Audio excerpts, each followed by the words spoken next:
Et bonjour à tous, bonjour, bonjour. Bienvenue donc dans cette présentation, ce webinaire sur la documentation ISO 27001. On peut se dire un petit bonjour dans le chat. Bonjour Olivier, bienvenue à tous. Et on va démarrer tout de suite. Bienvenue à Issatou. Bonjour, bonjour Gaël, bonjour Mathieu, bonjour Hervé, bonjour Nicolas. J'espère que vous allez bien. Donc aujourd'hui, on va parler de la documentation ISO 27001 et un peu des clés qu'on peut engager sur ce sujet-là. Je vais être accompagné de Carla Melendez qui va bientôt arriver. Donc aujourd'hui, sujet qui nous paraissait important à traiter, cette documentation, parce que c'est souvent une épine dans le pied. Tiens, bonjour Mickaël. Une épine dans le pied des organisations quand elles déploient l'ISO 27001. On va voir que derrière la documentation, il y a quelque chose de plus important encore qui se cache derrière cette documentation. C'est ce qui nous a intéressé aussi dans ce sujet, à partager avec vous nos clés un peu sur ce sujet de la documentation, tout simplement. Alors, on va déjà démarrer avec le contexte et je vais accueillir Carla. Bienvenue. Bonjour, bonjour à tous. Bonjour Thomas. Bienvenue Carla. Donc ravi de présenter ce webinaire avec toi. Et je voulais commencer par un peu le contexte. Alors n'hésitez pas, si vous avez des questions à nous poser dans le chat, on va les partager ensemble. L'idée, c'était de revenir un peu sur ce problème de documentation. Donc on a fait un petit sondage sur LinkedIn, on a échangé avec des prospects, avec des clients sur ce sujet. Ce qui revient beaucoup, enfin il y a pas mal de difficultés qui reviennent dans cette documentation. Tu me diras ce que tu en penses Carla, mais déjà le manque d'appropriation des documents dans l'organisation. Ça, c'est un sujet récurrent. La difficulté aussi de mettre à jour les documents. On a des sociétés qui disent, des RSSI qui disent, voilà, j'ai beaucoup de documents, comment tout maintenir à jour. Donc, il y a de la documentation de sécurité ou d'ISO interne, et puis il y a celle du client, tout ça, il y a pas mal de sujets. Ce qu'on constate aussi lors des audits, des fois, c'est des excès de formalisme pour certaines entreprises, ou des manques de rigueur dans le suivi, dans la gestion, etc. Une absence aussi d'automatisation, parce qu'aujourd'hui, il y a le vrai sujet d'automatisation des systèmes de management. C'est pour ça qu'on a développé Oversecure. On va vous en parler dans la présentation. Puis aussi des docs qui sont faits pour faire plaisir à l'auditeur. On le voit souvent, ça, Carla, ce côté-là. Faire plaisir à l'auditeur, vouloir trop répondre à la norme.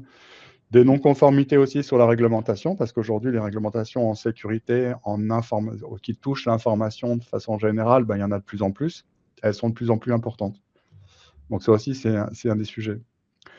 Voilà, les problèmes qu'on a détectés, les difficultés qu'on a détectées au long de la documentation, et ce qui nous amène aujourd'hui à faire cette présentation sur ce sujet.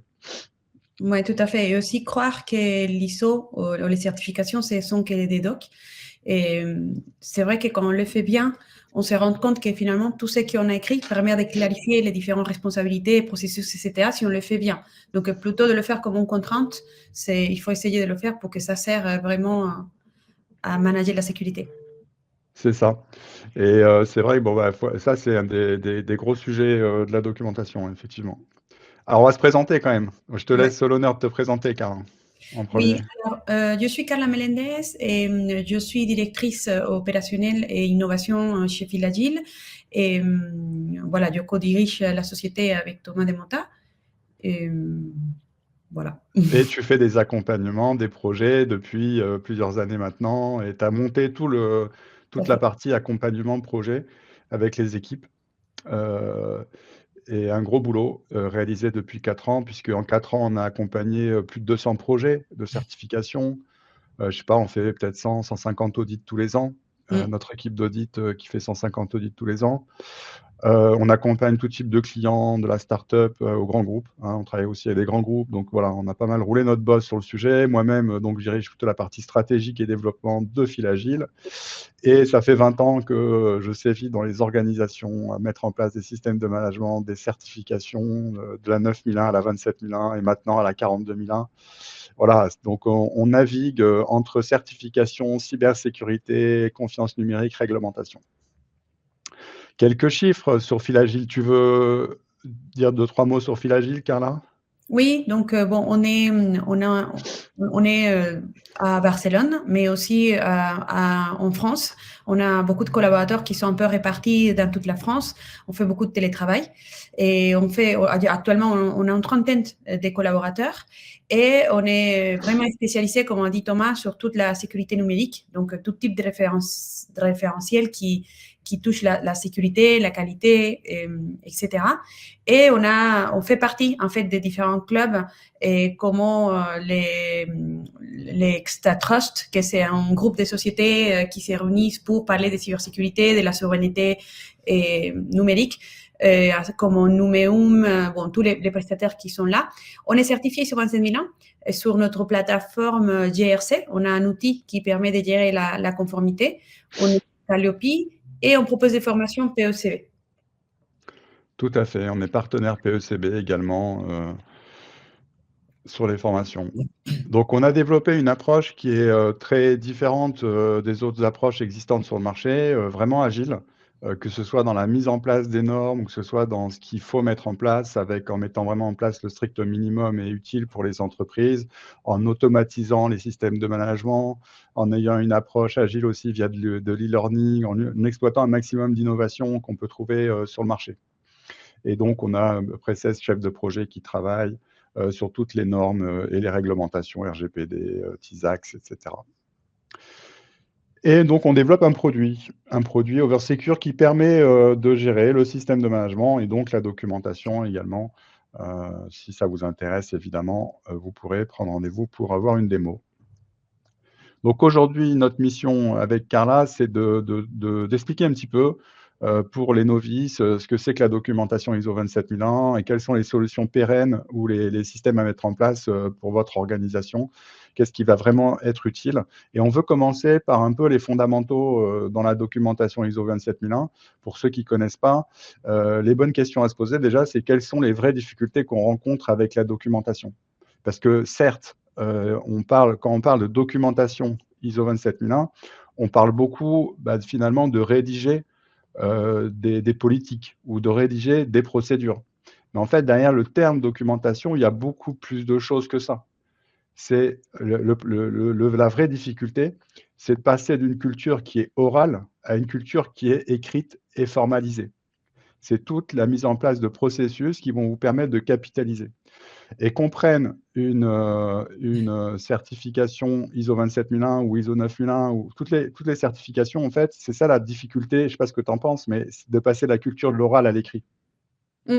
Et on s'est rendu compte quand on accompagne des clients, quand on parle sur un processus, et la plupart des fois, ils pensent que c'est clair comment c'est fait. Et l'écrire, c'est un peu, on le fait pour la norme. Et finalement, quand on commence à écrire, on se rend compte qu'il y a des trous, des choses qui sont pas clarifiées. Et ça permet vraiment de mettre la clarté déjà sur les responsables et que ça soit bien diffusé au niveau des équipes, etc. Donc, c'est un très bon travail à faire en interne. Donc, c'est un vrai bénéfice, Oui. cette documentation, du coup, pour les entreprises. Parce que je ne connais pas d'entreprises qui ont grandi, qui sont structurées, qui sont développées, pardon, sans structure, sans documentation. Et là, on a un peu une photo de ce qu'est un système de management dans la vraie vie, c'est-à-dire, pour expliquer, hein, on a des collaborateurs, on a des risques qui sont identifiés, on a des vulnérabilités, on a des fournisseurs, on a des partenaires. Tout ça, c'est un système qui doit fonctionner.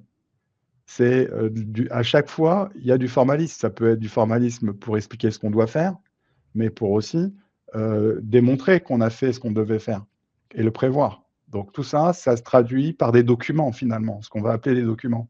Mm. C'est-à-dire des procédures ou des enregistrements ou de la planification ou des actions. Mais cette notion de formalisme, elle est structurelle, elle est hyper essentielle dans l'ISO 27001. Alors je passe la slide. Tac. Donc voilà, ce qu'on préconise, c'est de passer d'une approche normative, ce qui est la plupart du temps préconisé dans les formations. Alors c'est bien d'avoir une formation à la norme, c'est indispensable, hein. Je pense que voilà, on n'est pas contre ça. Il faut se former à Oui. la norme. On vend de la PECB, du lead implementer, du lead auditor. Nous, on vend toutes ces formations en e-learning. Pendant 12 mois, vous avez accès à la plateforme d'e-learning. Vous pouvez passer plusieurs fois la certification. Donc tout ça, on le préconise, hein. C'est des choses qui sont bien, mais ça donne une vision purement normative. Donc voilà, on va en parler, hein. On va vous donner aussi un guide à la fin du webinaire dans lequel on a mis tout notre savoir sur la partie documentaire et la liste des documents obligatoires et tous ces sujets-là. Mais ça, c'est important, c'est de la connaissance, mais après, il y a l'implémentation. Et là, ce qu'on préconise, c'est vraiment une approche stratégique. C'est quoi une approche stratégique? C'est une approche dans laquelle on va déjà, numéro un, se baser sur ce qui existe. Car là, tu l'as dit, avant Mm. tout, c'est mettre en place un système de sécurité. Donc, mettre en place un système de management, c'est mettre en place un système de sécurité qui marche. Et toute la documentation, tout ce qu'on va créer, c'est pour que ça fonctionne. Et après, on va vérifier que c'est bien, ça respecte bien la norme. Alors Mm. nous, dans notre démarche, dans notre process, parce qu'on a structuré vraiment tous les accompagnements 27001 et toutes les démarches 27001 sur des process très stabilisés, très structurés, avec des modèles, avec des outils. On a déjà tout qui est conforme, donc c'est plus simple. Mais ça ne va pas être notre focus. Notre focus, quand on va mettre en place la documentation et quand on va mettre en place la démarche ISO 27001, c'est comment fonctionne l'organisation. C'est respecter les processus. Hein, cette notion de processus, elle est de plus en plus importante, effectivement, aussi dans la norme. Oui, parce qu'en fait, toujours quand on démarre sur un ISO 27001, il y a déjà des processus qui sont faits et plus ou moins rigoureux, mais il y a des choses qui sont déjà faites. Et partir de l'existante, c'est très important pour pouvoir, après, que les équipes s'approprient de ces processus qu'on va finalement écrire et améliorer, comme on t'a dit, les gaps qui manquent pour pouvoir être conforme à l'ISO 27001. C'est vrai qu'on prend beaucoup de temps au début aussi des projets à faire le gap analysis, Mm. à comprendre l'organisation. On a pour habitude de simplifier en disant quand on fait un gap, on va voir tout ce qui est en place, sur quoi on va s'appuyer. Vous avez déjà des comités sécurité, vous avez déjà des reportings, ou vous faites déjà des audits de sécurité. Ça, c'est des pratiques sur lesquelles on va dire OK, c'est solide, c'est en place. Faut pas l'oublier parce que des fois, on va laisser de côté des choses qu'on faisait déjà. Nous, on va essayer de le structurer, de l'institutionnaliser quelque part, que ce soit pérenne. Il y Mm. a ce qui est en cours d'émergence, qui a été réfléchi. On a essayé de le mettre en place, mais après, c'est pas resté. Ça, c'est très fréquent dans les organisations. Et puis après, il y a ce qui est absent. Et là, on va pouvoir avoir la liste complète. Donc, un des points clés, c'est vraiment de faire des diagnostics complets dès le début. Donc, une approche stratégique. Ça, c'est important. Petit point de norme, parce que quand on parle de documents, d'obligations documentaires, on nous dit c'est quoi les documents obligatoires? Les documents obligatoires, c'est ce qui est demandé dans la norme comme information documentée. Donc quand on vous dit dans la norme, il faut une information documentée, ça peut être pour un enregistrement, ça peut être pour une politique, pour une procédure, mais ça veut dire que c'est obligatoire. Ici, Mm. on vous dit l'entreprise doit fournir une information documentée pour les revues de direction, par exemple, ce qui est le cas pour les comptes rendus de revues de direction. Ça, c'est obligatoire. Si c'est vous devriez, ou je ne sais plus comment il formule, mais de façon un petit peu conditionnelle, ce n'est pas obligatoire. On va revenir après sur les exigences précises de la norme par rapport aux documents, mais ça, c'est très important. Toutes les exigences qui sont mises avec doigt dans le système de management, dans la norme ISO 27001, c'est obligatoire. Quand ce n'est pas doigt, c'est que ce n'est pas obligatoire. Ça va dépendre du contexte. Donc, quand on parle d'information documentée, il y a trois éléments, trois choses différentes. Il y a les preuves, les enregistrements. Ce qu'on appelle des preuves, c'est soit la preuve de la réalisation d'une activité, par exemple un rapport d'audit, soit un résultat, par exemple un indicateur mesuré. On a tout ce qui est information documentée exigée du système de management, donc qu'on trouve dans la norme, et puis il y a tous les documents que vous allez avoir, qui peuvent être des documents internes ou des documents externes aussi à référencer et à structurer. Et donc, il y a tout ça qui est intégré dans la partie quand on parle de documents. Est-ce que tu veux rajouter quelque chose là-dessus? Ouais, juste préciser, quand on dit document de la société, c'est par exemple les contrats de travail des collaborateurs. Ça, c'est un document qui est interne, qui existe. Et document externe, ça peut être des contrats avec des fournisseurs, des contrats avec des clients ou par exemple un rapport d'audit, etc. Donc tout ça, finalement, ce sont des documents qui sont demandés dans la norme comme enregistrement au propre, mais ce n'est pas la base documentaire du système, que ce sont les politiques, les procédures, etc. Ouais, mais c'est pour ça que c'est important dans le diagnostic de bien comprendre que tous ces documents-là aussi ils vont avoir de l'importance. Mm. Est-ce que j'ai bien un règlement intérieur? Est-ce que j'ai bien une charte informatique ou des documents qui vont être nécessaires dans la démarche? Donc, tout ça pour dire que la documentation, c'est vraiment un pilier du système ISO. Faut pas le voir comme, parce que j'étais involontairement provocateur, quand j'ai fait cette démarche en disant: voilà, 90 des échecs, à l'ISO 27001, c'est des échecs documentaires. C'est volontairement que je dis ça parce que quelque part, tout est documentation, tout est formalisme dans la démarche ISO 27001 et c'est ce formalisme-là qui va vous donner de la maîtrise sur la sécurité. Je prends un exemple. On part de la partie analyse des risques. On peut pas. Qu'est-ce que ça veut dire d'être sécurisé? Je ne sais pas ce que ça veut dire. Par contre, avoir une vision claire de mes risques, de les maîtriser, de les prioriser, de les traiter, ça, je sais ce que c'est. Et voilà, ça dépend vraiment des objectifs. Après, on a différents niveaux documentaires, on va en parler. Des enregistrements qui sont les preuves qu'on doit protéger et qu'on doit gérer, évidemment. Et transformer une sécurité implicite en sécurité maîtrisée. Donc, c'est la démarche ISO 27001. C'est pour ça que c'est très intéressant. Je vois des questions sur l'interaction 27001, 9001, qui est une très, très bonne question. Ce qui est intéressant de voir, c'est je ne sais plus ce que je voulais dire. Donc oui, je parlais de la partie. On a fait un webinaire là-dessus d'ailleurs sur l'intégration entre 27001 et 9001. Je vais vous mettre le lien dans les documents, dans le chat. On avait fait effectivement les synergies entre les deux démarches, d'autant plus que maintenant il y a une nouvelle démarche, il y a une nouvelle norme, pardon, je sais plus ce que je raconte, une nouvelle norme ISO 9001. Donc, on avait fait un webinaire, je vous l'ai mis dans les commentaires, entre 9001 et 27001. Mais pour répondre à la question qui est si on peut faire en fait un système intégré entre la 9001 et la 27001, et oui, c'est-à-dire que toutes les normes ISO ont ce qu'on appelle les systèmes. Et des plans do check act, c'est un système qui nous permet finalement de manager la sécurité ou manager la qualité. Et en effet, l'idéal, c'est quand une société a plusieurs référentiels, c'est de faire un système intégré de telle façon de pouvoir optimiser les ressources, de pouvoir avoir moins de documents et que quand, par exemple, on fait des instances de validation avec la direction, on puisse voir tout de façon globale. Quels sont les objectifs globaux en sécurité et en qualité? Quels sont les enjeux globaux en sécurité et en qualité? Ça permet à la direction d'avoir une vision plus globale et prendre des décisions plus claires et sans les traiter comme si c'était deux sujets différents. Donc, c'est quelque chose que nous, on recommande beaucoup et à chaque fois que nous on a un client qui est certifié, ça soit 9001 et qui vient se certifier sur 27001, on revient sur et on fait un diagnostic, on va identifier qu'ils sont déjà certifiés et on va évidemment, dans l'accompagnement, prendre en compte ce qui est fait pour pouvoir intégrer la sécurité dans la documentation déjà existante. Oui, tout à fait.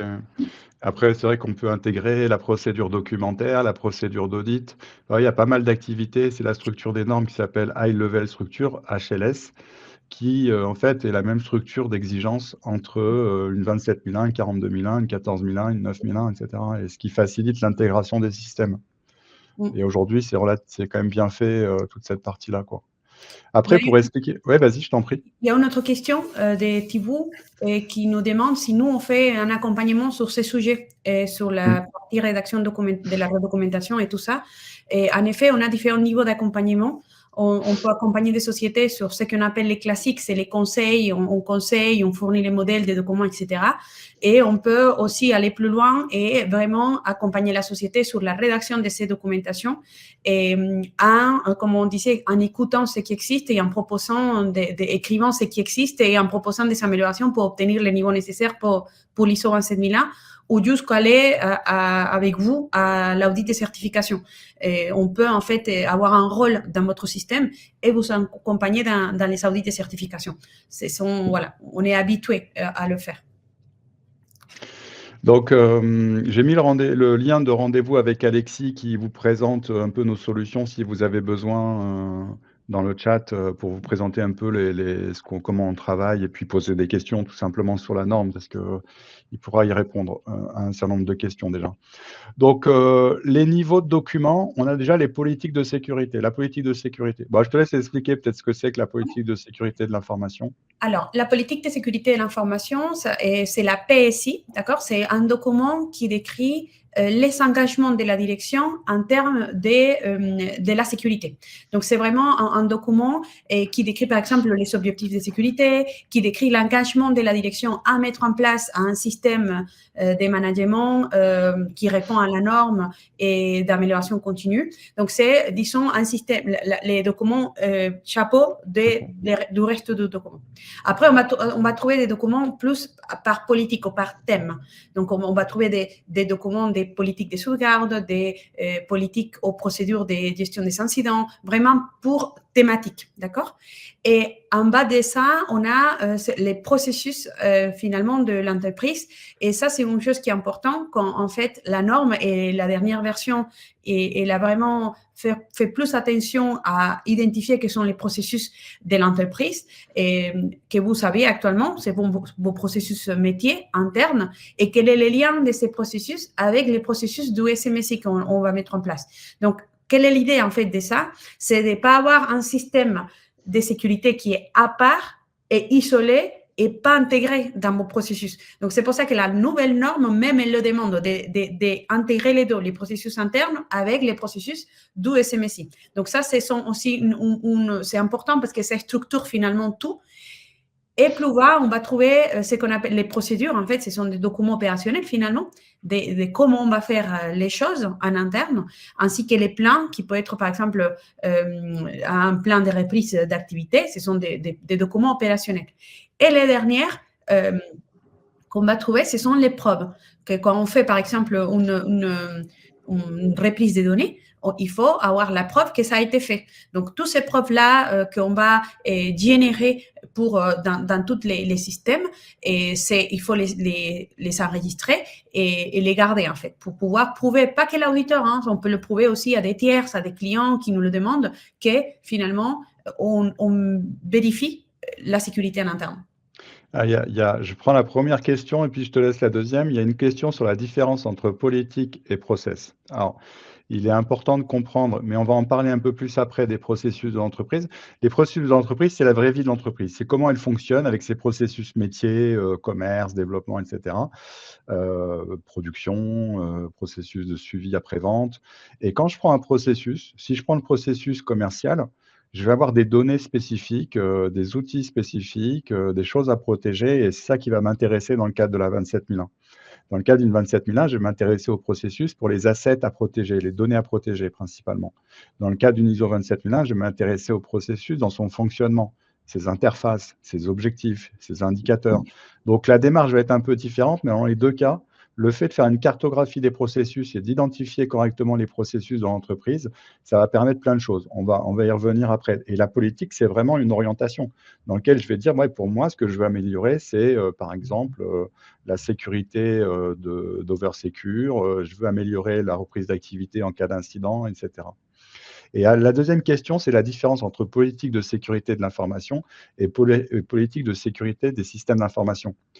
Tu vois, le fait qu'effectivement, on a la politique de sécurité de l'information, ce n'est pas forcément un document très long, c'est peut-être 3-4 pages, notre modèle, et on a des modèles hein, pour tous les documents.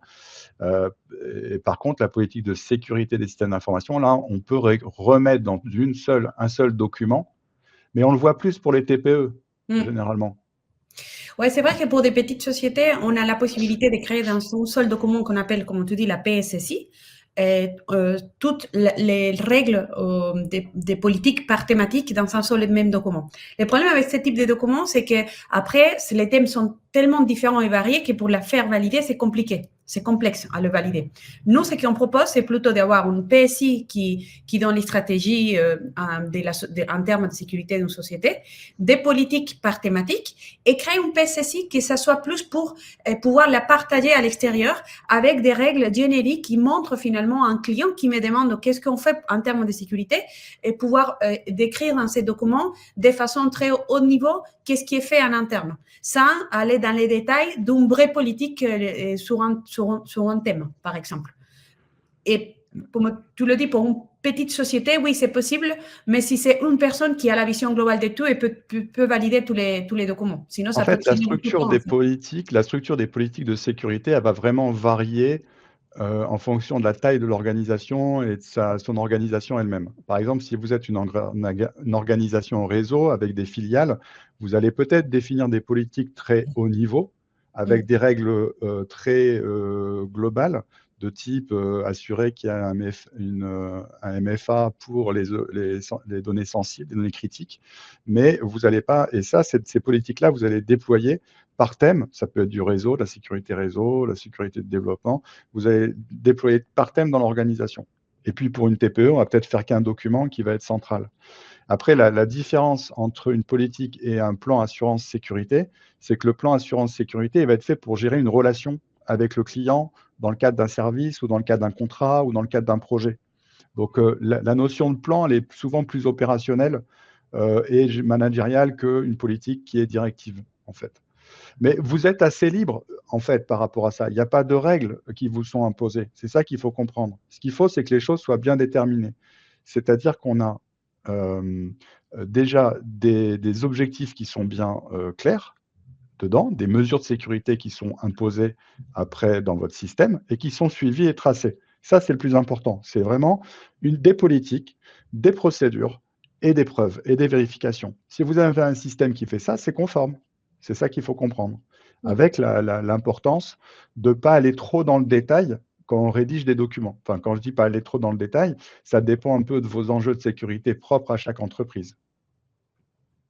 Ce serait intéressant de revenir d'ailleurs sur le niveau de sécurité, parce que souvent on dit est-ce que je dois déployer un antivirus, est-ce que je dois déployer la MFA, est-ce que je suis obligé de toutes ces mesures de sécurité? Donc ça, c'est vraiment l'analyse du risque qui va vous déterminer le niveau de sécurité attendu, mais dans une 27001, on attend quand même à ce qu'il y ait des mesures de sécurité qui soient déployées sur les différents objectifs. Donc pourquoi on recommande l'approche processus dans la démarche? C'est vrai que c'est quelque chose qui est pas très ancien dans nos stratégies, hein, dans notre approche, qui est lié aussi au fait de travailler de plus en plus sur des systèmes. On accompagne des clients souvent sur l'ISO 9001 et 27001 en même temps.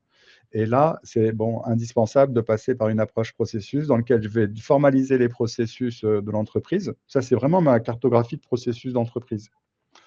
Mais je vais aussi formaliser mes processus de sécurité. Donc, je peux avoir une même cartographie avec tous mes processus de sécurité. Nous, dans nos modèles, on a une cartographie pour les processus de sécurité avec le processus de gestion des incidents, processus de gestion des changements, processus de production, etc. Et des processus de contrôle des accès, tout ça. Donc, en fait, si vous êtes des professionnels de la sécurité, c'est simple. Il suffit de mettre sur papier comment fonctionne une sécurité, la sécurité. Et la difficulté, c'est vrai qu'on nous demande comment éviter que la PSSI devienne un document trop technique et opérationnel alors qu'elle doit rester un cadre stratégique et fonctionnel. Quel mécanisme vous recommandez-vous entre la séparation de la PSSI et des politiques et des procédures plus techniques? Tout l'enjeu est là, en fait. C'est comment on fait appliquer les règles. Parce que ce qu'on veut, c'est qu'il y ait des règles qui soient appliquées. Donc, il y a certaines règles qui sont des règles techniques, qui sont des dispositifs techniques, des mesures de sécurité techniques.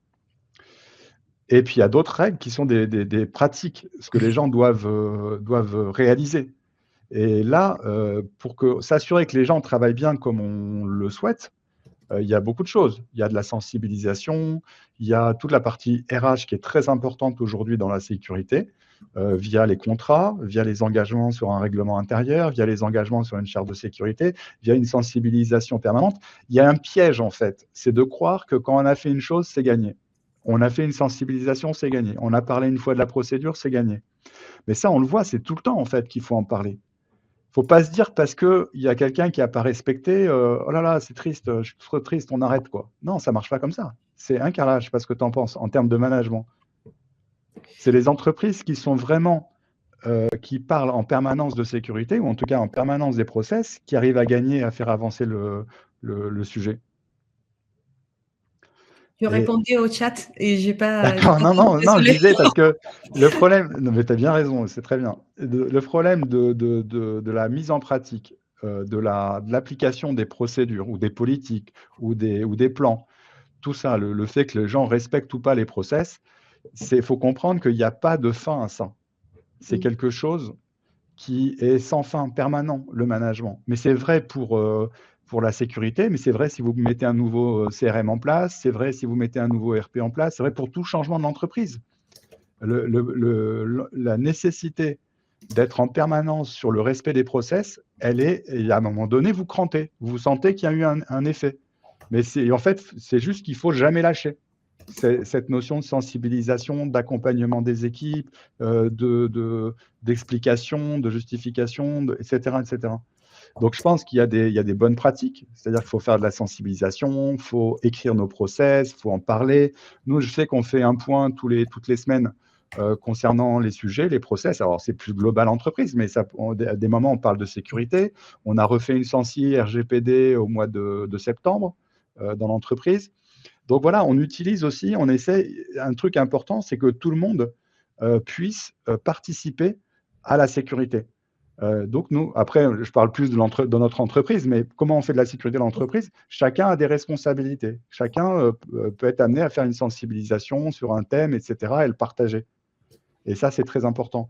Après, il y a un truc qui est ultra essentiel, c'est la partie juridique. Et là, nous, vraiment, c'est un truc sur lequel on insiste avec nos clients quand on les accompagne, mais aussi pour nous, c'est qu'on a des experts juridiques en interne et qu'on essaie d'être béton sur tout ce qui est charte de sécurité, règlement intérieur, mise à jour de la réglementation, parce que ça, si on vous accompagne, c'est clair que ça va être un chantier. C'est clair qu'on va mettre le nez sur le RGPD, on va mettre le nez sur les parties réglementaires, sur le social, etc., pour que l'entreprise, il ne s'agit pas d'être parfait, on n'est jamais parfait, mais au moins qu'elle soit solide sur ce thème-là. Parce qu'aujourd'hui, le volet réglementaire, il est ultra essentiel. Donc, cette partie processus, par rapport à l'ISO 9001, l'intégration à la 27001, oui, si j'ai vu la réponse, s'il s'agit du même périmètre de certification, effectivement, on peut tout à fait intégrer, et c'est même ce qu'il faut faire, la démarche sécurité dans les process 9001. D'ailleurs, si vous lisez la nouvelle norme ISO 9001, on parle de sécurité. Donc maintenant, on parle de numérique, d'IA, de sécurité, des nouveaux enjeux en fait. Parce que je ne sais pas si vous avez un client qui n'assure pas la continuité de son service, c'est un problème de qualité. Donc nous, on accompagne beaucoup tout le secteur numérique. Pas seulement, mais beaucoup d'hébergeurs, d'infogéreurs, de développeurs logiciels, toute la tech. Vraiment, on est l'accompagnateur de la tech. Donc ces entreprises, quand on fait la 27001, on structure l'entreprise. Hein, Carla? On structure les process. Oui, oui, tout à fait. On structure les process, c'est beaucoup plus clair pour tout le monde. Et c'est vrai que tout dépend comment on écrit la documentation. Si nous, on a une approche agile pour l'écriture de la documentation, encore une fois, on part sur l'existant. Et évidemment, ça permet à tout le monde de clarifier les rôles, les responsabilités et aussi tous ces processus à l'interne. Donc, je sais que quand on accompagne un client et il s'obtient la certification, ils sont contents parce qu'évidemment, c'est un lever pour eux côté business, mais aussi, ça permet de structurer la société en interne. Vraiment, c'est fait pour, en fait. Claire. Allez, on avance parce que sinon, on ne va jamais tenir une heure. Ça va être, Oui, tout à la fait. cartographie, ce n'est pas un document obligatoire. Mais c'est toute la difficulté des ISO, si vous voulez. Il y a des documents obligatoires, évidemment, mais il y en a beaucoup qui ne sont pas obligatoires normativement, mais qui sont tout le temps demandés et qui deviennent un peu une règle. Donc, il faut arriver aussi à se détacher de temps en temps. Ça, c'est l'histoire des tests d'intrusion. C'est-à-dire les tests d'intrusion ne sont pas obligatoires. Ce qui est obligatoire, c'est de tester la sécurité. Donc, ça peut être des audits, ça peut être des vérifications, ça peut être un moyen équivalent, quoi. Donc, les bénéfices, ça clarifie les rôles. On maîtrise les actions et la réalisation des objectifs de sécurité que se donne l'entreprise, parce que c'est ça qui est important. On donne la visibilité au risque pour mieux piloter. Et si vous devez être conforme à NIS2, mettez en place la 27001. Si vous devez être conforme à NIS2, mettez en place la 27001. Je crois qu'il n'y a pas plus simple comme démarche pour structurer votre respect réglementaire. Il y a la Cyber Resilience Act qui est en cours de sortie ou qui qui est applicable en janvier, je crois, ou quelque chose comme ça. Bon, bah ça va être essentiel de structurer via de la 27001. Nous, on utilise la 27001 pour structurer toutes nos démarches, voilà, de sécurité. C'est le bon modèle. Qu'on passe la certification ou pas, c'est le meilleur modèle. Après, il faut le faire de façon simple. Il ne faut pas non plus rajouter des exigences, mais il faut le faire de façon simple. On trace, on démonte la conformité, on renforce la maîtrise des incidents et de la continuité d'activité. Tout ça, c'est des objectifs de la 27000, parce que ça permet d'avoir ce bénéfice-là. Donc après, vous avez une norme. Cette norme, certainement, il y en a qui l'ont lu. Il y a 10 chapitres qui sont des chapitres d'exigence obligatoire. Voilà, il y a 10 chapitres. Il y a un peu de texte avant, du texte après, une annexe avec tous les contrôles de sécurité à appliquer, les mesures de sécurité à appliquer. Mais cette annexe, d'autant que je crois quand ils l'ont revu en 2022, ça a été encore simplifié ou réduit en termes de texte. Mais bon, vous avez des listes d'objectifs. C'est plus des objectifs d'ailleurs que des mesures, je trouve. Si vous voulez des vraies mesures de sécurité, après, il faut aller dans l'ISO 27002 où on détaille les mesures de sécurité, mais qui n'est pas d'obligation. Hein, ce n'est pas l'obligation de mettre en place toutes ces mesures, mais c'est un guide, c'est des guides. Donc, 10 chapitres d'exigence.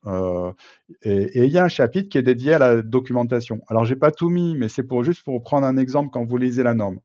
Elle me dit, je dois inclure dans mon SMSI les informations documentées exigées par la norme 27001. Ça veut dire quoi? Ça veut dire que les informations documentées qu'on trouve dans l'ISO 27001, je le vois dans la norme parce que c'est marqué doit fournir une information documentée pour ce sujet. Par exemple, sur l'analyse des risques, doit fournir une information documentée.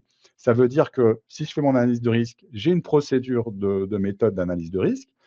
Si vous avez envie de vous faire du mal, il faut prendre des BIOS. Si vous avez envie de faire un truc simple, il faut se baser sur l'ISO 27005. Mais chacun est libre de prendre la méthode qu'il veut à partir du moment où c'est vraiment une méthode de sécurité, enfin qui permet de faire de l'analyse de sécurité. Parce que sur la 9001, ça va être beaucoup plus light, par exemple. C'est des méthodes plus simples. Mais vous ne pouvez pas prendre l'AMDEC, par exemple, qu'on utilise dans l'alimentaire ou dans l'industrie.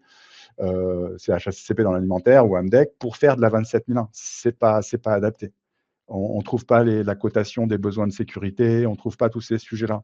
Donc vraiment, prendre des méthodes adaptées pour la partie ISO.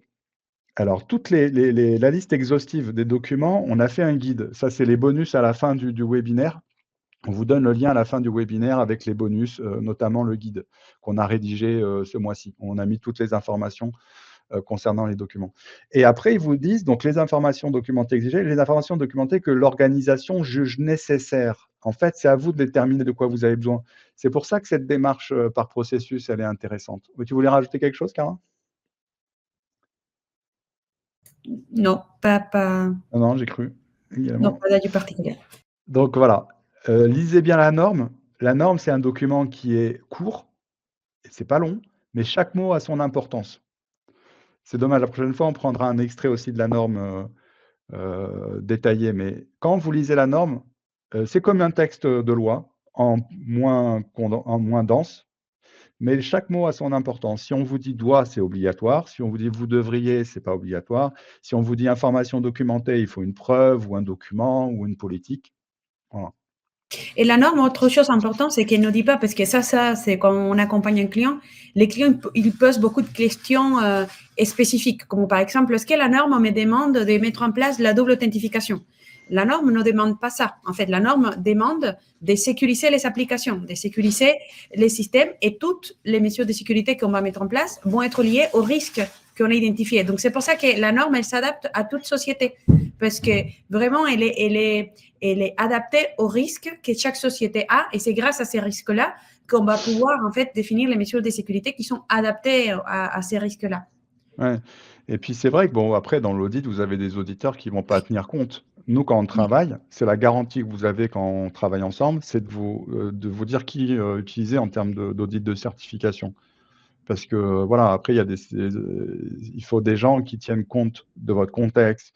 Il vaut mieux des gens qui ont travaillé dans la sécurité, qui ont vraiment des compétences, comme ça ils comprennent un peu mieux comment ça marche. Parce que des fois, vous avez des auditeurs, ils ont pas mis en place et ils ne se rendent pas compte de la difficulté, de la réalité de la sécurité. C'est ce qu'on dit, en sécurité, il vaut mieux quelque chose de simple, mais qui marche. Et je rebondis sur ce que tu as dit. Comment on sécurise, ce n'est pas simplement de la technique, il faut de la technique, mais si vous n'avez pas l'organisation derrière, les bonnes compétences, etc., parfois, il vaut mieux des bonnes compétences qu'un bon outil.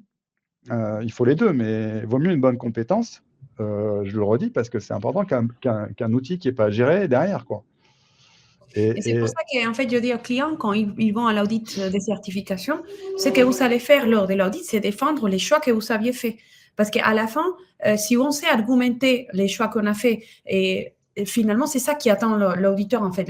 L'auditeur, mais aussi en interne, ce qui est intéressant, c'est de pouvoir, à un moment donné, on a une risque, ou on a une conformité, ou on a, OK, qu'est-ce qu'on va faire? Comment on fait pour les traiter? Comment on fait pour le corriger? Et finalement, après, c'est simplement pour prouver que les décisions qui ont été prises sont liées aux ressources internes, à l'organisation interne, etc., etc. on avance parce qu'on va jamais y arriver là. Ça mais vraiment dans le guide, on a mis plein de choses. Plein de choses dans le guide, donc vous faites une cartographie des processus métiers pour stabiliser comment ça fonctionne et vous faites une cartographie des processus de sécurité.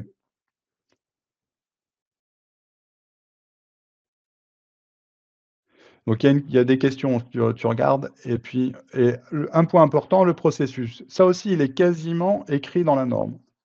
Vous prenez la norme, là je l'ai sortie là pour, discuter, tac, tac, tac. Vous avez un chapitre qui s'appelle le chapitre 7 support, qui définit comment vous devez gérer la documentation.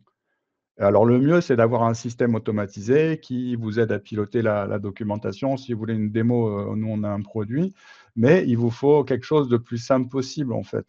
Donc on vous dit dans la norme, les généralités, comment on crée, comment on met à jour un document, comment on contrôle les informations documentées et on vous donne tous les critères, à respecter en termes de disponibilité des documents. Par exemple, on vous dit, la documentation doit être disponible et convenir à l'usage. Donc là, c'est juste, que ce soit, voilà, disponible pour les personnes, cette documentation. Donc il faut vraiment vous décrivez une procédure ou un process où vous expliquez comment vous gérez la documentation. Si vous travaillez avec nous, on a une procédure déjà prête, avec des modèles déjà prêts pour que vous alliez plus vite, évidemment. On a tout préparé à l'avance, si vous avez besoin d'aide. Donc l'intégration, on en a pas mal parlé pendant les questions. Donc, c'est ce qu'on appelle le high level structure. Toutes les normes ont la même structure. Par exemple, on va faire, les enjeux pour, le secteur. Ben, ça va être différent en 9001 ou 27001 ou pas. Des fois, ça va être, des enjeux, ils peuvent, se rapprocher. Par exemple, quand on fait une ISO 27001 une ISO 9001, on parle de RGPD. Il faut respecter les RGPD en 27001 aussi, bon, en 27701 évidemment. Mais toutes ces normes, elles se ressemblent beaucoup. Donc, une fois que le travail il est fait de certification, c'est vrai que ça va plus vite. Et si demain vous devez intégrer NIS2 et que vous êtes certifié ISO 27001, bah, ça va aussi aller plus vite parce que ce qu'il va falloir rajouter, c'est surtout des mesures de sécurité, spécifiques ou peut-être ah là, j'ai fait tout un webinaire sur ce sujet d'ISO 27001 et NIS2. Enfin, j'en ai fait même plusieurs. On va vous donner les liens. Mais en fait, si vous voulez, c'est quasiment la même chose. La structure, le process, c'est un système de sécurité. Après, ça va être des mesures de sécurité qui vont un peu plus loin, sur, par exemple, la sécurité du réseau, notamment la segmentation, ou bien d'autres, sujets comme, la gestion des incidents et toute la partie, reprise d'activité, gestion de crise qui va aussi plus loin dans la partie NIS 2. Donc voilà, c'est vraiment ce qui est intéressant dans l'ISO 27001, c'est la logique de management. Et après, vous pouvez intégrer n'importe quel type de référentiel dedans, n'importe quel type d'exigence. Je peux te laisser continuer 2 minutes, j'ai juste un petit problème technique. Oui, tout à fait. Alors, donc j'avance. Oui. Alors, au niveau du SMSI, donc on va trouver, c'est quoi finalement un SMSI? Donc là, Excuse-moi. oui, Oui, excuse-moi, je suis désolé. Vas-y, vas-y. allez, je te laisse. OK. Donc non, c'est juste pour, montrer en fait le fonctionnement, du système de management. C'est ça qui est important dans l'ISO 27001 et c'est ça que ça apporte, enfin, aussi qui est important dans l'ISO 27001 et ce que ça apporte. Et qu'en fait, la notion de document, bah, c'est tout ça, c'est toute cette information. D'ailleurs, la définition dans les normes, c'est toute information et son support. Donc si vous avez, un système qui pilote la sécurité, si vous avez tout ça, c'est les documents. Vous avez un EDR, ce qui est les informations qu'il vous donne, ce sont de la documentation. Alors c'est pas des procédures, mais c'est des preuves. C'est des preuves. C'est votre système de sécurité aussi. Donc c'est très important de comprendre ça. Donc après, il y a un point important, c'est l'automatisation. C'est-à-dire qu'on a, aujourd'hui des systèmes, nous on a développé un système qui est Oversecure, qui permet de suivre les indicateurs, les objectifs de sécurité, de gérer les risques, les process et cetera. Je rentre pas dans le détail, mais si c'est un sujet qui vous intéresse, on va vous remettre le lien, de rendez-vous avec Alexis qui peut vous présenter tous ces sujets, un peu les solutions, on va dire, pour avancer, si vous avez besoin d'aide. Et puis si vous voulez, qu'on vous fasse un peu des démos concrètes, sur l'automatisation, on a aussi sur notre site des webinaires où on a présenté comment on gère de la 27001, en automatisé. Mais ce qu'on fait avec la 27001, on peut le faire avec la 9001, on peut le faire avec, la 27701 et cetera et cetera. Mais bon, l'essentiel, c'est de comprendre que voilà, c'est, gérer la documentation, c'est piloter un SMSI. Juste après, on va voir, la partie suivante, comment on met en place le process, en fait. Ça, c'est intéressant parce que mettre en place un SMSI, il faut de l'expertise, il faut de l'expérience. C'est vraiment un projet particulier. On commence par un diagnostic, donc tout ça, on va vous en parler après. Maintenant, si vous êtes intéressé, ce qu'on fait nous, pour aider les entreprises, pour leur faciliter le démarrage, pour avoir un plan d'action clair, c'est le Gap Analysis 27001. Donc ça, c'est vraiment un truc qui vous permet, d'avoir un diagnostic complet, de votre démarche, comment structurer votre documentation, de relire la documentation existante s'il y en a, d'identifier les problèmes, et les écarts sur votre documentation, de vous former aussi sur, l'ensemble de la norme, d'avoir des conseils sur la structuration de la 27001 et de vous faire avec vous le plan d'action ISO 27001. Donc on a un consultant qui fait ça, qui fait les diagnostics et qui vous, en quelques jours, vous sort tout le plan d'action, pour pouvoir avancer. Donc ça, n'hésitez pas à prendre rendez-vous, pareil avec Alexis, si vous avez des difficultés sur votre projet, si vous avancez pas ou si vous craignez de vous prendre un peu un mur au moment de la certification ou si vous êtes en démarrage. Alors forcément, si vous êtes en démarrage, c'est l'idéal parce que vous allez pouvoir, connaître la maturité de votre organisation et comparer un peu les situations, voir ce que vous devez mettre en place, dès le début et surtout avoir un plan d'action assez complet. Ça, c'est notre diagnostic 27001. Maintenant, je veux qu'on parle du processus d'implémentation. Parce qu'en fait, quand on parle souvent, enfin, j'ai l'impression en tout cas que les entreprises, des fois, on voit des entreprises qui arrivent à la fin, en fait, qu'on les prépare à l'audit ou qu'on fait un audit interne avant qu'elles passent et dans leur méthode, j'ai l'impression souvent, elles ont essayé de tout rédiger d'un coup, sans forcément de l'ordre dans le process. Je ne sais pas ce que tu en penses, Carla? C'est vrai que je disais on t'entend plus, hein. Je disais que, il y a souvent les entreprises qui vont être tentées par tout rédiger d'un coup. Ou qu'est-ce que je dois rédiger? Voilà, souvent la question, c'est qu'est-ce que je dois rédiger, pour l'ISO 27001? Mm. En fait, En fait, nous, je pense que l'idéal, c'est de comprendre la norme dans son ensemble, de toute la documentation qui est demandée, et à partir de là, de voir quels sont les documents qu'on va produire. C'est faire cette liste. Nous, on a fait le travail par vous, on va vous l'envoyer. Pourquoi je vous dis ça? Parce que, par exemple, on a une norme demande de créer une politique de bureau propre et écran vide. Sauf que ce document, il va tenir sur une page. Donc, plutôt de faire un document qui est lourd à revoir, bah, peut-être c'est bien de l'intégrer dans un autre document, comme la charte utilisateur. Donc, vraiment, je pense que l'idéal, c'est d'avoir la vision d'ensemble de tout ce qui est demandé, de créer de la documentation. Encore une fois, c'est selon chaque société. Les petites sociétés, ils vont avoir beaucoup moins de documents. Pour des grandes sociétés, selon les équipes qui traitent les différents sujets, bah, il va y avoir des documentations, voilà, ils vont découper la documentation de façon différente, en fait. Donc, il n'y a pas disons, une réponse pour toute société. On aime bien adapter la documentation à chaque société. surtout que l'analyse des risques va donner quand même des indications dessus. Mais Mm. c'est marrant parce qu'en fait, NIS2, c'est 27001. Dans la directive européenne, ils ont repris la norme. Ouais. Pas sur les mesures, hein, sur le référentiel de la transposition européenne, parce qu'il y a un document qui est une transposition, européenne de la directive, qui est pour toute l'Europe. Par exemple, toutes les sociétés qui doivent être, conformes au niveau européen. En fait, c'est l'ISO 27001, avec quelques modifications, mais c'est la ISO 27001. Donc en fait, c'est prévu dès le départ, que, le NIS2, ce soit l'ISO 27001 et vous avez plein de pays qui ont dit: «Si vous êtes 27001», comme la Belgique, et plein d'autres pays européens, je les ai plus en tête, par cœur, mais qui ont dit: «OK, si vous êtes présumé conforme». Ça ne veut pas dire que vous êtes conforme, hein, parce qu'il y a des mesures techniques qui vont plus loin, encore une fois. Mais en fait, ce qui est intéressant dans NIS2, c'est la partie technique. Donc, ça va aller plus loin. Ça vous donne un niveau de sécurité un peu plus précis que la 27001. c'est vraiment la norme, hein, c'est vraiment la même chose dans le principe, dans l'état d'esprit de ce qu'ils ont voulu faire. Donc, je veux qu'on voit un peu le processus projet. Ça, c'est notre processus projet qu'on vous présente aujourd'hui, qu'on vous donne, hein, en termes de fonctionnement. Comment on met en place un SMSI?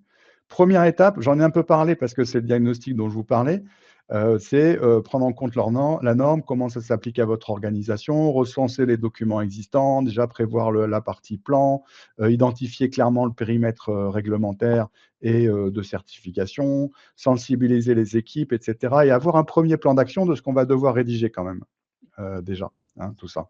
Ça, c'est le diagnostic. On fait ça en premier. Mais là, on n'a encore rien rédigé. On va commencer à rédiger à cette étape, dans la partie cadrage. Dans la partie cadrage, on va rédiger le contexte, on va rédiger la liste des parties intéressées, de leurs exigences. On va essayer de lister un maximum de choses et d'être précis pour la mise en place. Parce que c'est des informations qui vont vous être utiles pour les risques, pour définir les objectifs de sécurité, tout ça. Donc, lister les enjeux internes, externes. Alors, nous, on a tout prêt en termes d'enjeux parce que souvent, les enjeux, ça revient toujours les mêmes. Enfin, c'est pas, chaque entreprise doit définir les siens, mais globalement, on retrouve toujours les mêmes enjeux finalement. Et c'est pour ça que nous, on a une approche agile, parce que quand on accompagne un client et on traite, par exemple, les enjeux, les parties intéressées, ou on vient toujours avec un exemple, qu'évidemment, on l'adapte à chaque société selon les diagnostics. On commence à connaître finalement la société. Et c'est plus facile de partir d'une feuille blanche que de venir avec des propositions et que les clients, ils considèrent qu'il faut les modifier. Mais ça donne, en fait, ce travail de, il y a des exemples concrets et moi, je viens modifier, supprimer, etc. Et ça permet d'aller plus vite dans les ateliers de travail. Donc là, vous allez lister vos parties intéressées, les actionnaires, ça peut être vos clients, ça peut être, et cetera. Tous ceux et les exigences qu'ils attendent en termes de sécurité. Donc les enjeux internes, externes, les objectifs de sécurité, tout ça, vous allez le formaliser et après une politique de sécurité qu'on a décrite tout à l'heure. Mais à chaque étape, vous allez avoir des livrables à produire. Comme ça, vous avez déjà de la structure, ce qui va permettre aussi de le présenter lors des audits, de structurer votre système à partir de ça. Mais dans le guide, on rentre dans le détail vraiment qu'on va vous donner en fin de dans le détail de tout ça, parce qu'on a quand même beaucoup de choses à vous donner aujourd'hui. Notamment après, on va faire une passe sur les questions avec Carla, les questions fréquentes qu'on a eues. L'analyse des risques. Attends, excuse-moi, tu peux expliquer la partie analyse des risques? J'ai un petit truc. Oui, alors l'analyse des risques, c'est vraiment un point central dans la norme. Et, comme on demandait Olivier, je ne me souviens pas qui dans le chat, Marcel, pardon. Et pour pouvoir finalement justifier les choix qu'on a fait en termes de mesures de sécurité, c'est l'analyse des risques qui va nous permettre en fait de pouvoir justifier si on a mis en place une mesure de sécurité ou non. Là, je vous donne un exemple. Si nous, on a un site physique dans lequel il y a rien à protéger, il y a juste les collaborateurs qui vont sur site, on n'a pas besoin peut-être de mettre des caméras de vidéosurveillance, on n'a pas besoin d'aller beaucoup trop loin dans la sécurité. Mais ça, je peux le justifier grâce à une analyse des risques que je vais pouvoir prouver finalement quelles sont les mesures de sécurité qu'on va mettre en place. Là, il y avait une autre question au niveau des BioCRM. Et BioCRM, c'est juste une méthodologie d'analyse des risques comme d'autres, comme l'ISO 27005. On peut utiliser la méthodologie de risque qu'on veut avec l'ISO 27001. Nous, on recommande la 27005. On considère que c'est une méthodologie qui est simple, agile à mettre en place pour n'importe quelle société. Mais vous pouvez utiliser celle que vous vouliez. Tant que ça soit écrit via une méthodologie écrite et que ce soit compréhensible et reproductible, il n'y a pas de problème d'utiliser n'importe quelle méthodologie. Alors, il faut quand même expliquer que autant EBIOS, c'est quelque chose, et même EBIOS, hein, on prend EBIOS, il faut quand même le traduire en process, c'est-à-dire en procédure, comment vous allez travailler. Parce que EBIOS, on dit souvent que c'est une méthode, c'est une démarche, il y a plein de choses, il faut préciser comment on va bosser, et cetera. Il manque plein de choses dans EBIOS, même si peut-être qu'ils ont amélioré au fil du temps. Nous, on trouve que c'est trop compliqué. Alors, c'est bien pour les experts de la sécurité, mais toutes les entreprises qui sont venues nous voir en disant « j'arrive pas à faire l'analyse de risque », on leur a demandé comment ils faisaient EBIOS. C'est peut-être pour ça, hein. Parce que il faut de la formation, voilà, c'est compliqué. Nous, ce qu'on a fait, c'est qu'on a pris la 27005, on s'est basé sur la 27005 pour faire une méthode qui est simple et que les gens comprennent quand ils font l'analyse des risques. Ça, c'est un enjeu important. Vous n'êtes pas, la plupart ne sont pas des gens qui vont faire que de l'analyse des risques. Quand on fait de la 27001, c'est un passage. Donc, on doit être rapide et surtout, on doit pouvoir le refaire 6 mois après, 1 an après, l'expliquer à l'auditeur, etc. Donc, il faut quelque chose de simple. Donc, tout ça, à ce moment-là, un point important, c'est qu'on va lister tous les documents à ce moment-là, vraiment dont on a besoin. Et on va vérifier qu'on répond bien à l'ensemble des objectifs de sécurité nécessaires. Mm. Donc là encore, on voit qu'on a une étape clé, l'analyse des risques. On va avoir là quasiment tous les documents à rédiger. Oui, une fois qu'on a fait les diagnostics et qu'on a identifié d'autres exigences de sécurité, parce que tu ne l'as pas précisé, mais on va évidemment vérifier la norme, mais aussi toute exigence de sécurité qui est obligatoire pour la société en termes de sécurité. Ça c'est inclus aussi dans les exigences que l'auditeur il va venir vérifier. Donc, une fois qu'on a tout ce qu'on doit mettre en place, l'analyse des risques, là, on a les plans d'action, vraiment les plans pour commencer à passer au doux, qui est l'étape suivante de commencer vraiment à rédiger et après à mettre en place. Donc, le SMS, donc après, il y a la définition du SMSI, c'est-à-dire comment on va procéder pour rédiger les documents. Donc, nous, ce qu'on fait, c'est qu'on fait vraiment, et c'est vraiment essentiel, on découpe tous nos thèmes, tous les sujets sur lesquels on veut travailler, et on fait des mini-ateliers toutes les semaines pour travailler sur le document, pour travailler sur le thème, avec une explication, avec le modèle, et ça permet déjà de segmenter le travail sur l'ensemble de la durée de la mise en place. Donc, il faut s'appuyer sur l'existant, il ne faut pas rajouter. C'est quoi un peu tes recommandations quand on rédige un document, une politique ou une procédure? C'est quoi les conseils que tu donnerais à ce niveau-là? Une chose que j'aime pas, c'est moi, j'aime bien faire un point avec les personnes qui travaillent ou qui sont concernées, échanger, leur poser de questions, comprendre ce qui est en place et à partir de là, rédiger. Et pas le contraire, que c'est la plupart des personnes font ça, cherchent un modèle sur Internet et prennent les modèles et ils essayent de laisser, ils laissent presque des fois les modèles tels quels et après quand on audite, on se rend compte qu'il n'y a rien qui est en place parce qu'il n'est pas du tout adapté à la réalité. Donc là, les vrais enjeux de la documentation, c'est de faire des documents simples, pas des blablabla, des documents de 10 pages, 20 pages, parce que personne va avoir le temps de le lire. Un document concis, simple et qui soit vraiment adapté à ce qui est en place dans la société. Ou en tout cas, ce qu'on va mettre en place pour l'obtention de la certification. Et toujours inviter les gens concernés, c'est important vraiment, pas faire à côté. C'est les personnes qui vont mettre en place, ils doivent participer à l'écriture de ces documents-là. Tout à fait. Donc, rédiger le juste qu'il faut et pas remettre des... Parce que souvent, c'est vrai qu'en sécurité, on a tendance, surtout c'est quand c'est un spécialiste, que c'est l'expert, envie de mettre plein de choses en place. Ça, c'est le piège. Pourquoi c'est un piège? Parce que généralement, vous n'aurez jamais le temps de le mettre en place. Et on se rend compte de tout ce qui est aussi à faire au fil du projet. Donc, il faut être raisonnable dans ce qu'on met dedans, qu'on soit sûr de ce qu'on met. Ouais, vas-y. Oui, et la norme, on disait tout à l'heure que quand la norme dit doit, c'est parce qu'on doit le faire. Attention, parce que quand dans un document de sécurité que vous avez écrit et vous avez mis, on doit mettre en place la double authentification. Si vous ne l'avez pas mis, c'est aussi un écart. Donc, c'est pour ça que comme on écrit les politiques et les processus sont très importants, il faut faire attention à comment il est écrit, comment on l'écrit aussi en interne. Donc, Ouais, et ouais, par exemple, vous pouvez avoir une mesure de sécurité qui va porter que sur un type d'asset ou de données et pas être généralisée. Et d'ailleurs, c'est un point important parce que souvent, on demande c'est quoi une non-conformité? Mais une non-conformité, c'est le non-respect d'une exigence. Vous allez avoir le non-respect d'une exigence de l'ISO 27001. Donc ça, c'est le plus évident, ce qu'on comprend, le non-respect d'une exigence de la 27001. Mais ça peut être le non-respect d'une exigence de l'entreprise, c'est une non-conformité, c'est ce que dit Carla. Mais le non-respect d'une exigence aussi d'un règlement, d'une réglementation, évidemment, et le non-respect d'une exigence contractuelle. Et puis d'une exigence interne de la direction, par exemple, mais d'une exigence contractuelle.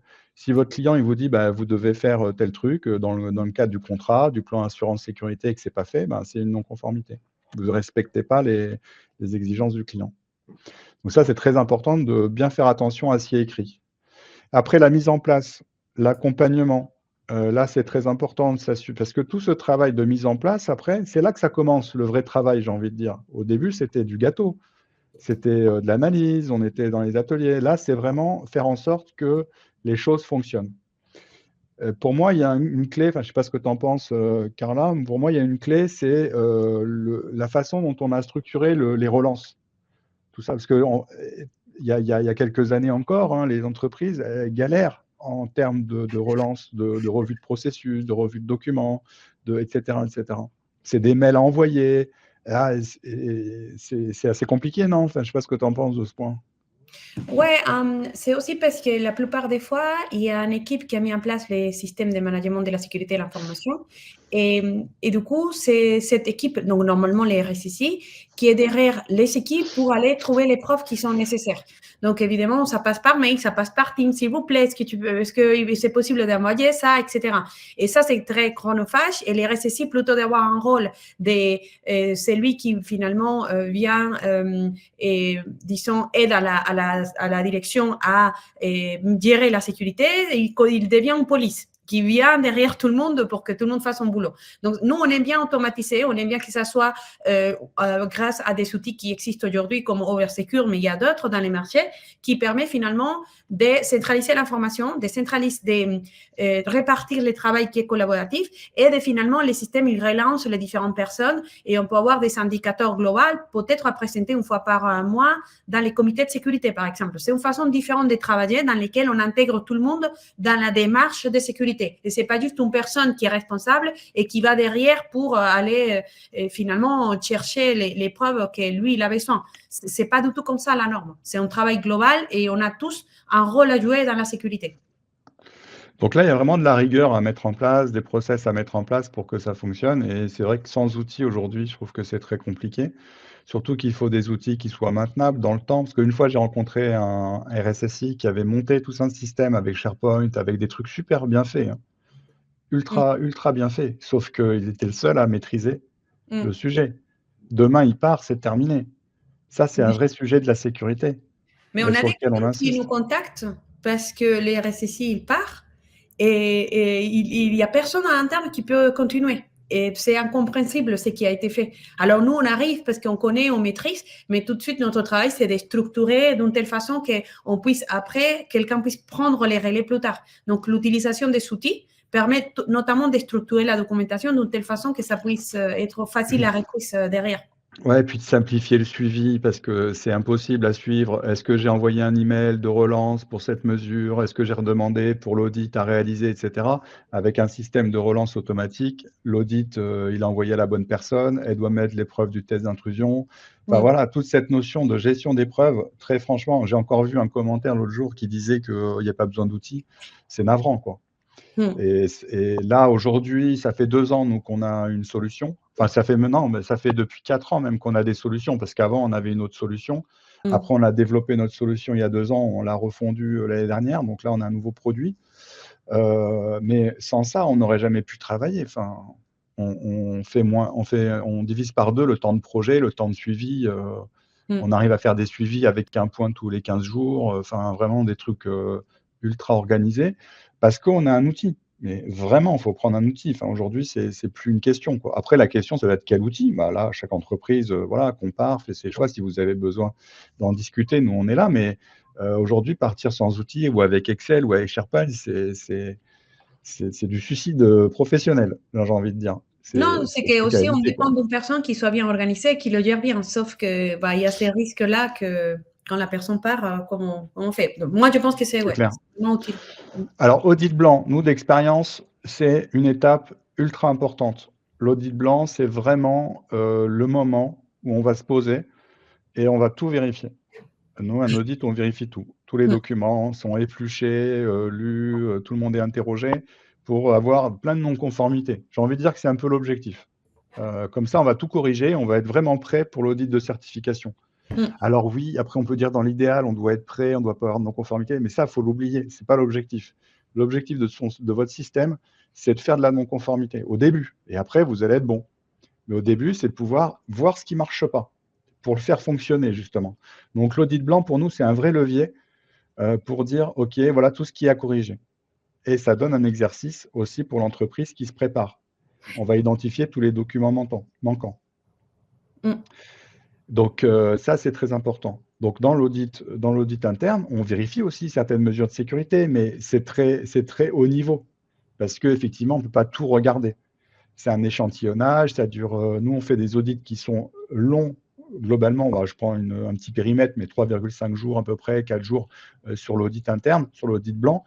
Voilà, on a le temps de voir pas mal de choses, mais c'est un gros système, l'ISO 27001, donc on ne peut pas tout voir non plus. Donc, c'est forcément de l'échantillonnage. Mais par contre, on va tout regarder, tout ce qui est normatif et tous les écarts qu'on connaît, qui sont réguliers, etc., sur la norme, qui sont importants, on sait qu'on va pouvoir les voir. Donc ça, c'est un très bon moyen. J'ai envie de dire, s'il y a deux sujets qu'on doit voir ensemble, c'est le diagnostic et l'audit interne, avant de passer en certif. Alors, des fois, ça se passe bien, parce que des fois, des clients viennent nous voir pour l'audit, ça se passe bien parce qu'ils sont bien préparés, etc. D'autres, c'est plus compliqué parce qu'ils se rendent compte qu'ils ne sont pas du tout prêts. Mais s'il y a 2 points importants, faire le diagnostic, comme ça, vous avez le plan d'action dès le début, et vous avez un bon plan d'action qui va vous permettre d'aller dans la bonne direction, et puis un audit pour tout vérifier à la fin. Ça, c'est les 2 trucs indispensables qu'il faut qu'on fasse ensemble. Et puis, étape 7, on prépare. Donc là, on va tout corriger. On va finaliser avec toutes les priorités que vous aurez eues par rapport à cet audit. Et puis après, on fait la revue de direction en plus, qui est une boucle globale d'amélioration de la direction sur l'ensemble du système. Enfin, il y a pas mal de choses à faire. Vous verrez dans le guide, on a vraiment tout rédigé, une page par étape. Mais vous allez préparer et puis bien préparer les personnes aussi à l'audit de certification. Et l'audit de certification, donc ça se fait, alors pour ceux qui ne connaissent pas, il y a une première étape où l'auditeur va regarder votre documentation, il va voir si votre système il est bien auditable, et puis après, il y a une étape sur site, ou en tout cas d'entretien et de vérification des preuves, où il va tout regarder. Et là aussi, vous pouvez avoir des non-conformités mineures. Si vous avez des non-conformités majeures, vous n'êtes pas certifié, mais sur ces non-conformités mineures, il faudra travailler en priorité, évidemment.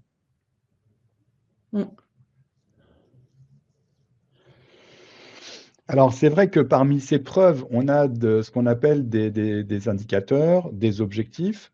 Donc, vous allez avoir, et là, je parle sous autocontrôle, hein, Carla, mais des objectifs qui vont être des objectifs un peu haut niveau d'entreprise, de sécurité, de type améliorer la disponibilité. Vous allez avoir des objectifs, des indicateurs qui vont être des indicateurs qui vont être liés au système de management, taux de conformité de la norme, par exemple, ou l'avancement du plan d'audit, du programme d'audit.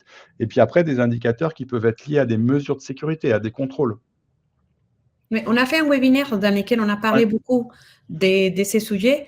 Je vais chercher les liens et on vous l'envoie, parce que dans lesquels on a détaillé en effet tous les différents indicateurs qui sont demandés et on explique en fait la différence. Je crois que c'est sur la série ISO 27001 Oversecure. C'est ça. Donc, ce que je vais faire, c'est que je vais mettre la playlist. On a une playlist où on explique comment on fait en fait ISO 27001 avec Oversecure.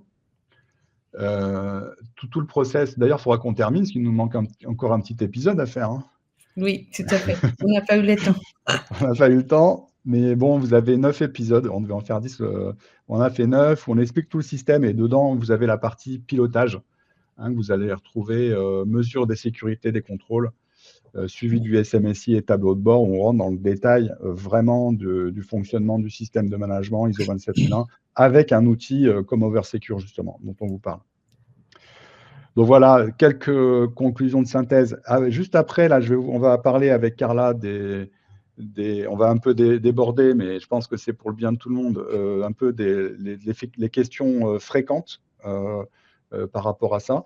Donc, rédiger juste et utile, structurer selon la logique système, on en a parlé, impliquer, centraliser les documents, impliquer les collaborateurs dès le début de la démarche, relier aux risques et aux preuves les documents, et faire vivre la documentation avec un système le plus automatisé possible. Voilà, ça, c'est les éléments ultra importants. Je vous parle rapidement de ce qu'on fait, et puis après, on discute des questions clés qu'on a eues dans la documentation avec Carla, de notre expérience, un peu une question-réponse juste après. Ça va, tu peux rester encore avec nous, Carla? Oui. Oui, c'est bon, tu as encore un peu de temps derrière. Donc, si vous travaillez avec nous, avec Fil Agile, sur n'importe quel type de certification ou de réglementation, c'est que vous recrutez votre meilleur chef de projet que vous avez jamais eu. Un engagement de résultat, des délais respectés, un système qui marche et qui est pérenne. On va travailler avec vous pour intégrer les choses et que ça fonctionne. On a une expertise technique et une expertise juridique à disposition quand il y a des questions particulières ou quand il faut traiter du RGPD, des CGV, un contrat. On relie généralement tous les contrats existants, enfin tous les contrats types existants pour voir si c'est conforme à la réglementation. Les retours de nos clients, on a des retours qui sont très positifs. Quand on regarde, vous pouvez trouver les retours sur Internet.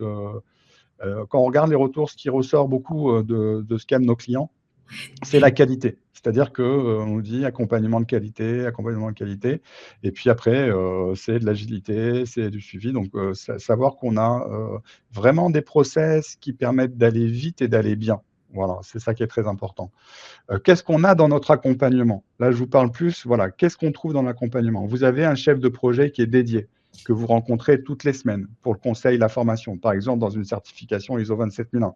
Toutes les semaines, vous allez traiter certains thèmes. Alors, à un moment donné, c'est l'analyse des risques, mais après, ça va être tel sujet de la norme, tel document rédigé.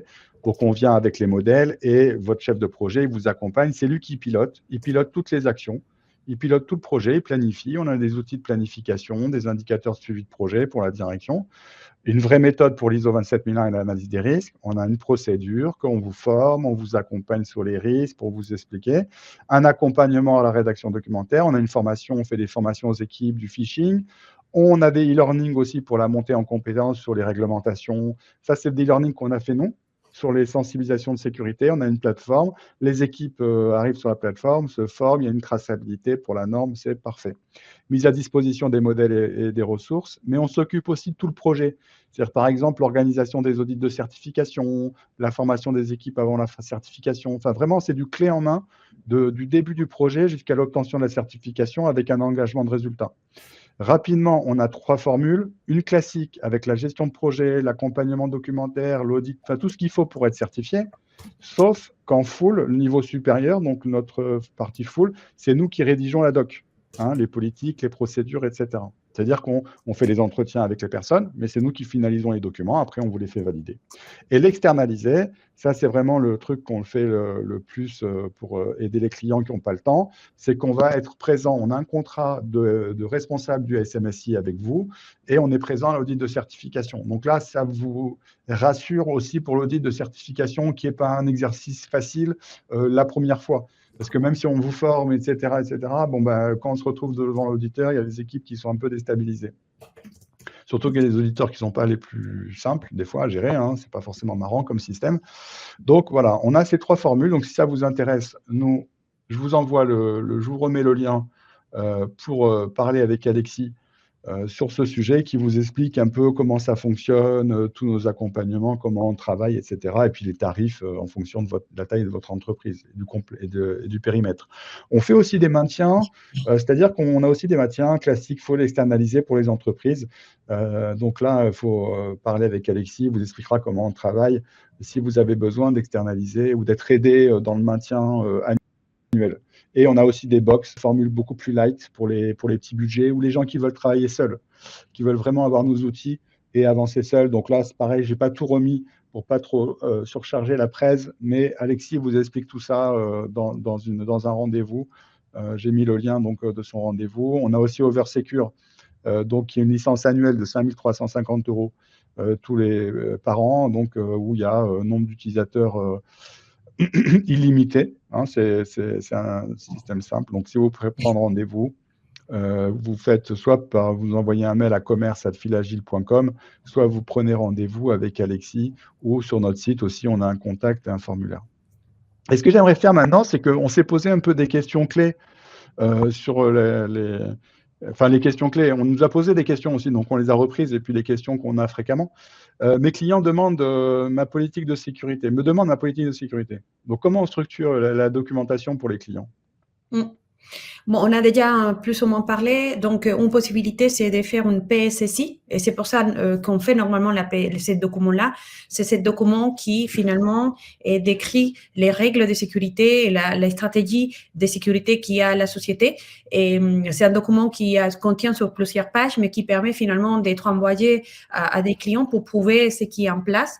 Une autre possibilité qu'on a déjà aussi évoquée, c'est les PAS, les plans d'assurance sécurité. Mais ça, c'est plus un document qui est lié en contrat spécifique ou un client, un projet spécifique dans lequel on définit quelles sont les mesures de sécurité qu'on va mettre en place dans le cadre de cette mission ou ce projet. Et autre chose que j'aime beaucoup et qui s'utilise aujourd'hui beaucoup, c'est les Trust Center.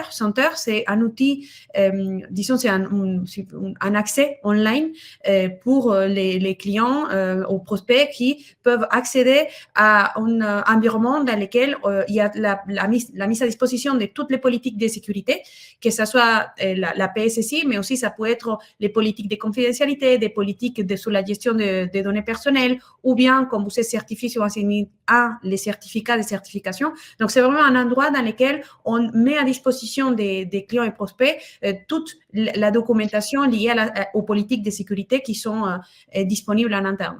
Donc, je dirais que ça, c'est une bonne pratique pour éviter à chaque fois de demander aux commerciaux et demander en interne toutes ces documentations. On l'a directement disponible pour nos clients. Oui, tout à fait. Et puis, donc, ça, tu le fais comment? Tu crées un espace sécurisé avec un outil pour que le client il accède, quoi, en gros. Oui, c'est ça. Ça peut être avec votre site web, hein, WordPress, peu importe ce que vous utilisez. Aujourd'hui, c'est très facile de faire des applications avec un accès privé. Et là, vous pouvez mettre à disposition toutes ces documentations qui est toujours demandée, en fait. La plupart des sociétés, les CRSSI, ils passent énormément de temps à répondre, à envoyer toutes ces documentations. Comme ça, c'est disponible et on n'en parle plus. Et en plus de ça, on le met à jour une fois et pour tous. Allez, encore quelques minutes, une dizaine de minutes et puis on termine. Donc, j'ai trop de documents qui se sont accumulés. Comment simplifier ma documentation? Comment optimiser le nombre de documents? On a aussi déjà parlé, là je fais juste parce que je vois double doc. C'est vrai que moi, une erreur que je vois beaucoup quand il y a des clients qui viennent avec de la documentation qui s'est déjà faite, c'est je ne sais pas pourquoi ils aiment bien avoir des informations dans deux documents différents, de dupliquer l'information. Et ça, c'est très difficile parce que quand on met à jour, d'un côté, il faut le mettre à jour de l'autre côté. Donc, essayons de simplifier, de plutôt faire référence, d'avoir des liens entre la documentation, mais pas écrire l'information dans deux endroits différents, dans deux documents différents. Et ça, c'est un vrai erreur qui est fait. Et la deuxième chose, c'est essayer on a déjà parlé, de simplifier, de faire des documents courts qui soient faciles à lire et à revoir, et surtout accessibles aux personnes opérationnelles. Et une chose que j'aime bien, c'est qu'il y a les politiques qui peuvent être stockées dans un endroit spécifique. Et après, il y a ces procédures qui sont plus opérationnelles.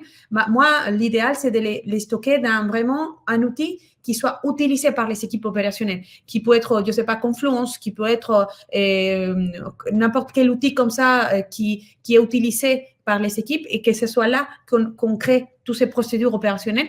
Et ça permet qu'ils puissent s'approprier et que ça soit accessible à toute l'équipe opérationnelle. Très clair. Comment faciliter l'adhésion? Là aussi, on en a un petit peu parlé, on peut aller vite. Oui. En faisant participer les équipes, à les inclure depuis le début, en faisant des documents qui soient adaptés au processus actuel et ajouter ce qui manque uniquement.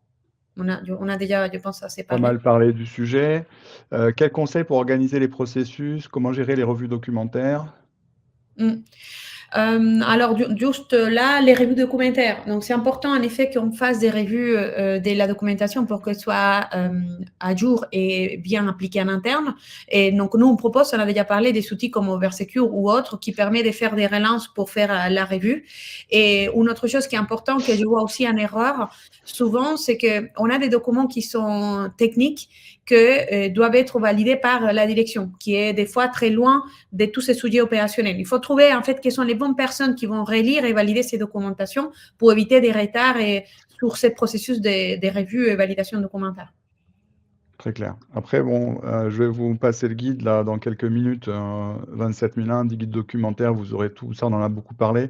Après, il faut comprendre un peu les tendances, quoi. Je le disais, hein, donc il y a de plus en plus de normes. Souvent, les entreprises, elles visent plusieurs certifications. Il y a aussi l'impact de l'intelligence artificielle. Donc, ça veut dire quoi? Ça veut dire techniquement, tout ça, ça évolue. Et puis surtout, il y a beaucoup de réglementations qui arrivent. Cyber Resilience Act pour les logiciels. On a l'IA Act également. Donc voilà, et tout ça, c'est important de l'intégrer dans la certification. C'est ça que je veux dire. Et surtout, aller sur de l'automatisation de plus en plus, parce qu'aujourd'hui, vous avez une multiplication. L'importance de ces normes qui est évidente. Alors, on passe un peu au bonus. Vous pouvez retrouver, on a pas mal de guides maintenant sur la 27001 qui sont téléchargeables sur le site. On a le guide du dirigeant pour la partie, on va dire, la partie décisionnelle. Est-ce que je dois y aller ou pas?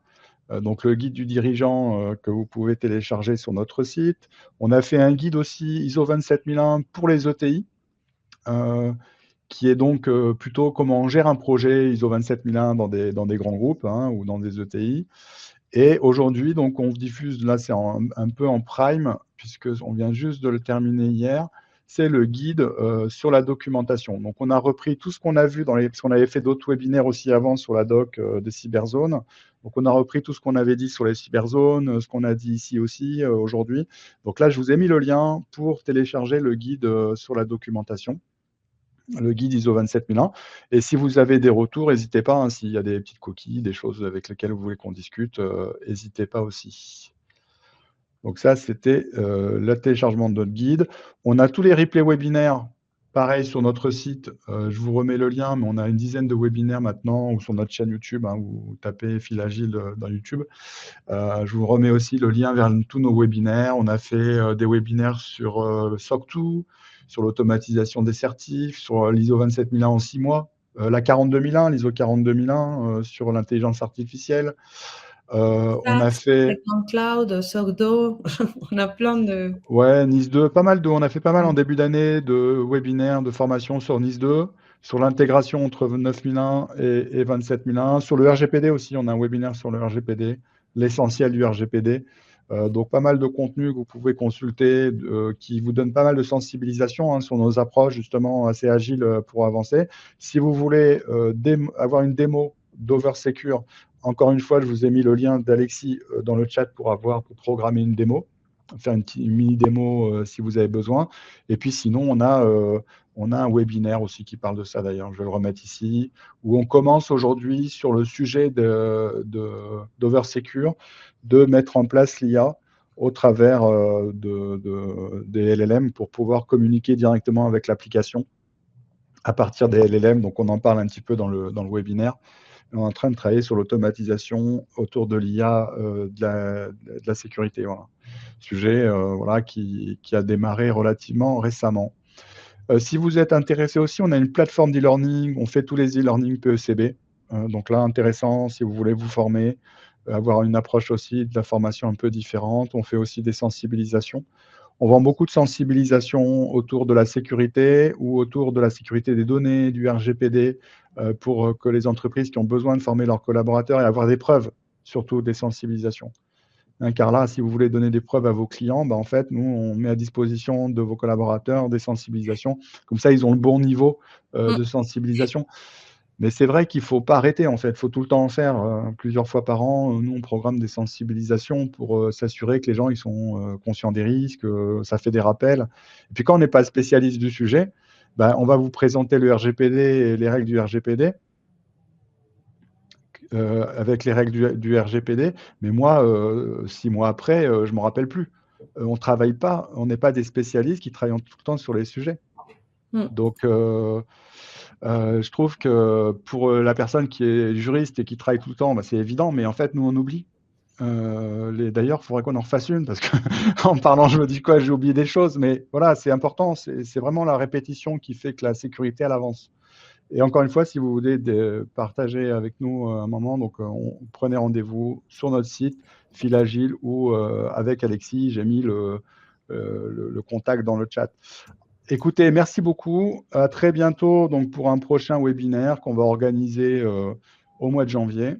On est en train de préparer le sujet. Donc voilà, vous pouvez nous suivre aussi sur LinkedIn si vous voulez qu'on vous donne toutes les infos et être tenu informé sur la page Fil Agile des nouveautés du prochain webinaire qu'on fera sur les sujets de la sécurité ou des certifications. En tout cas, merci de vos questions parce que vous avez bien participé. C'était très intéressant, des questions très intéressantes. On espère qu'on aura répondu bien à toutes ces questions. Et puis, je vous souhaite un bon week-end maintenant. Merci. Merci à tous. Allez, bonne journée. Au revoir à tous. À bientôt.